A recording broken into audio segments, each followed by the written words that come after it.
अच्छा जी असीं रुठलनि खे परचाइण जी ॻाल्हि कंदा आहियूं त ईद उहो वाहिद मौक़ो हूंदो आहे असां वटि हूअं बि इलाही मौक़ा ईंदा आहिनि जीअं असां वटि ख़ासि करे असांजो कल्चर आहे फयाज़ साहिब जीअं सिंधियुनि में शादी थींदी आहे अगरि कोई रुठल आहे त पहिरियां वॾनि खे परचाइबो हो पर अॼुकल्ह जी जनरेशन असीं नथा ॾिसूं त कंहिंसां बि रखणु चाहे थी या कंहिंखे परचाइणु चाहे थी असांखे ईद मैसेज कहिड़ो ॾिए पई। असल में हिकिड़ो मज़हबी त्योहार त पंहिंजी जॻह ते आहे न, उनजी हिकिड़ी अहमियत बि आहे न, मज़हबी रिलीजियस सिग्निफिकेंस त आहे उन त्योहार जी। असल में ॿियो ईअं आहे त अॻे छा हूंदो त शादियूं जॾहिं थींदियूं न, छो त मां वरी वापसि इहा ॻाल्हि कंदुमि तव्हांखे त छो त मां पंहिंजी ज़िंदगीअ में इहे शयूं विटनेस कयूं आहिनि। मां तव्हांजे प्रोग्राम में अचण खां अॻु में मां पंहिंजे अम्मा सां वेठो हुउमि घर में, पोइ हिकिड़ो कोई ईअं मौज़ू खुलियो कंहिं ॻाल्हि ते, पोइ ॻाल्हि आई 14 अगस्त इंडिपेंडेंस डे ते, माना आज़ादी जे ॾींहं जी। पोइ हिकिड़ो वाक़ियो ईअं आयो, मां हुनखे ॿुधायो तोखे, मां वालदा खे चयो यार हिकिड़ी बचपन में नंढे हूंदे हिकिड़ो वाक़ियो थियो, तोखे यादि आहे इहा ॻाल्हि? पोइ वालदा चयो हा मूंखे यादि आहे। पोइ उनजो पस मंज़र इहो बैकग्राउंड इहो आहे त असां छा कंदा हुआसीं जॾहिं हिन वक़्तु त हाणे त शयूं त न आहिनि, हाणे उन वक़्तु उहे शयूं ख़तमु थी वियूं आहिनि, इहा शइ मूं पंहिंजी अखियुनि सां ॾिठी आहे, विटनेस कई आहे। छा हूंदो जॾहिं 14 अगस्त थींदो न, ॿारनि खे हथ में झंडियूं हूंदियूं, पोइ छा कंदा उहे पूरो मोहल्ले में फिरदा, पूरे ॻोठ में फिरदा, पूरे शहर में फिरदा। अच्छा उन वक़्तु इन शइ जी लॉ एंड ऑर्डर जो मसइलो न हो, वालिदैन खे एतिरो इहो डपु न हूंदो, इहो भउ न हूंदो, इहो ड्रिजु न हूंदो त ॿार असांजो एॾो एॾो थी वेंदो, पोइ रस्ते तां पोइ थींदो। उन वक़्तु इहा शइ न हुई, उन वक़्तु इहा माण्हुनि जे अंदरि सोशल सिक्योरिटी हूंदी हुई, पोइ उन वक़्तु इहा एक्सरसाइज़ थींदी हुई।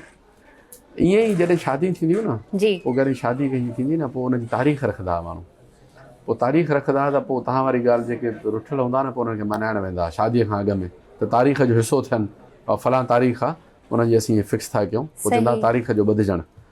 पोइ हिकु हिक जे घर वेंदा हुआ, जेके नाराज़ हूंदा पोइ उनजे घर वेंदा हुआ माण्हू। पोइ सिंधी में चवंदा आहिनि मेड़ खणी वञणु, ठीकु आहे न, हिकिड़ो सिंधी जो प्योर अल्फाज़ हिकिड़ो लफ़्ज़ आहे न ख़ालिसतन। उहो घरनि में वेंदा, पोइ कंहिंजो हेॾे मुंहुं हूंदो, कंहिंजो हेॾे मुंहुं हूंदो, ठीकु आहे न। पोइ वॾियूं वॾड़े जे कॾ, वॾा वॾड़नि जे कॾ, पोइ को जोड़ ठहंदो, पोइ बि अञा हिकिड़ी पुफी मामी चाची रहिजी वेंदी आख़िर ते। पोइ सॼो जेको पिंडाल हूंदो न मेड़ो जो, उहो हुनजे घर वेंदो, हाणे तव्हां पंहिंजा ॿुधायो सूरत छा मसइला अथव, पोइ वरी हुनजा हल कबा। पोइ बि शादी जहिड़ी पोइ बि अची त वेंदा, लेकिन चहिरे ते अञा उहा ख़ुशी न हूंदी। पोइ ईद जे ॾियारे में त ख़ैर अञा लेवल जो इनजे करे न त हू असल में जेको त्योहार अहिड़ो आहे जेको इंसानी ज़िंदगीअ सां जुड़ियल आहे। बिल्कुलु। अच्छा ईद जी बि इहा ई अहमियत आहे, लेकिन सिर्फ़ु छो त हीउ थोरो इनफ़रादी इवेंट बि आहे। इनफ़रादी इवेंट इहो आहे त तव्हां पंहिंजे घर में ईद सेलिब्रेट कयो था, लेकिन जेकॾहिं को ॿियो माण्हू तव्हां सां नाराज़ बि आहे त तव्हां शायदि एतिरी केयर नथा कयो। अच्छा हुन जो मामिलो थोरो इहो आहे त रिश्तो रिश्ते सां ॻंढियल आहे, तव्हांजी मजबूरी आहे।